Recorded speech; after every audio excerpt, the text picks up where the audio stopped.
Okay, our tires, they can be recaps. Must have 2 30-seconds of tread life remaining.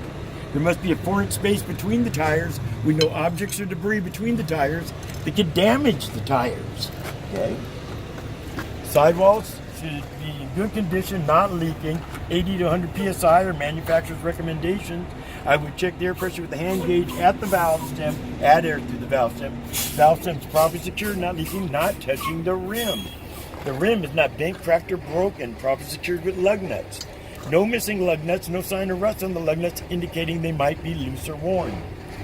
Okay, I wish this cap wasn't here because this screws everything up every time. Underneath here, there's a plate. I don't know if you can see on that, right there. See the back of the Ford right there? Yeah. Okay, you see inside the wheel?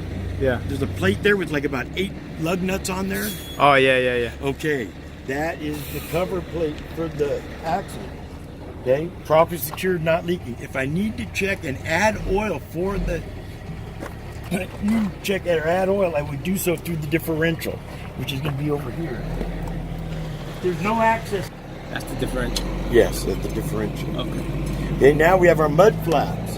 They're one piece, properly secured between 4 to 6 inches above the ground.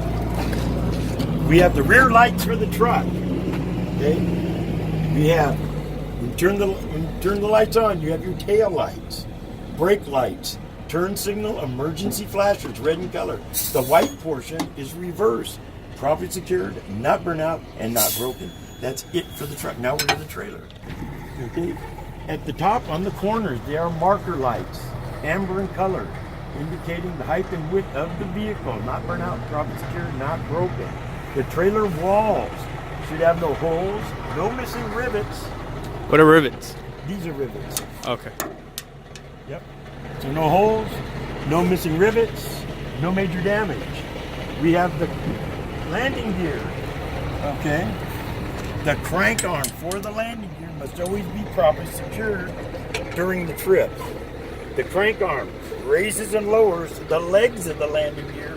The foot should be able to pivot freely. The frame and support of the landing gear should not be broken. Should not have any major damage, should be properly secured and in good condition. Our cross members, not broken, no illegal welds, in good condition, properly secured. Floorboards, there should be no holes, they should be properly secured, no missing floorboards. The rear axle of the trailer. Okay. The rear axle of the trailer is called a dead axle. And the reason this is called a dead axle is because the frame is secured to the cross members. Now, on the book, if you read it, it'll say it's called a dead axle because it's welded to the cross member, meaning this axle. There's no way this axle here is welded up here. Yeah. It's just impossible. Okay? Now, normally on the old trailer, we would say the frame is welded to the cross member. But as you can see, the frame is not welded to the cross member. It's bolted. So we just say it is properly secured. Secured with the bolts and nuts. Yeah, exactly. That's right. It's a lot of times you tell you be more specific when you say properly secured. Okay, with nuts and bolts, or whatever brackets. Okay, we have our suspension. We have our spring mount. We have our mounting bolts. We have the leaf spring. We have the torque. This is the torque right here. It's only on one side. Right? Yes, the torque arm. It's only on one side right here. It's not over there. You can tell by the little adjustments. So you have your spring mount. You have mounting bolts. You have the torque arm. You have the leaf spring. And then you have the U-bolts. Not broken. No illegal welds. Properly secured. No missing hardware. No missing or damaged leaf springs. Okay. Note, there's no shock absorbers or airbags on the trailer. A lot of repetition here. Brake chamber, 90-degree slack adjuster with 2-inch slack on the push rod. Not bent, cracked, or broken, not leaking, properly secured, no missing clamps. The clamps are properly secured, and the lines properly secured, not leaking.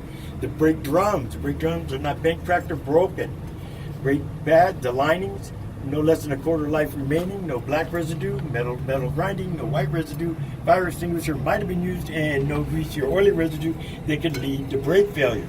Our tires, Must have 2 seconds of tread life remaining. They can be retreads or recaps. Must have a 4-inch space between the tires. No objects or debris between the tires to damage the tires. Okay. In good condition, not leaking. Air pressure 80 to 100 psi or whatever the manufacturer recommends. I would check the air with the hand gauge at the valve stem, add air through the valve stem. Valve stem properly secured, not leaking, not touching the rim. The rim is not bent, cracked, or broken. Properly secured with lug nuts. No missing lug nuts. No signs of rust at the lug nuts indicating they might be loose or worn. We have the cap and flexible seal for the wheel hub. Properly secured, not leaking. Now check and add oil through the flexible seal. The mud flaps or splash guards between 4 to 6 inches above the ground, one piece, properly secured. In the back of the trailer on top, we have our ID lights indicating a commercial vehicle. They are red in color, properly secured, not burnt out, not broken. The door should be able to raise and lower properly. The locking or latching arm secures the door properly during our trip. We have our DOT lights. Outside is turn signal emergency flasher. The inside light is my brake lights. They're red in color, properly secured, not burnt out, not broken. License plate is up to date, visible, properly secured. DOT bar or bumper is in good condition, no major damage, and our pintle hook is properly secured and in good working condition. What's that called? The pinto hook? Pintle hook. Pintle? Yeah, pintle. Pintle. The passenger side of the truck and trailer is the same as the driver's side. We have 3 exceptions. On the passenger side up front, we have our exhaust. Also, we have the release arm for our 5th wheel assembly. On the driver's side, we have the crank arm for the landing gear. If you would like for me to continue, I will. If not, this concludes my pre-trip inspection.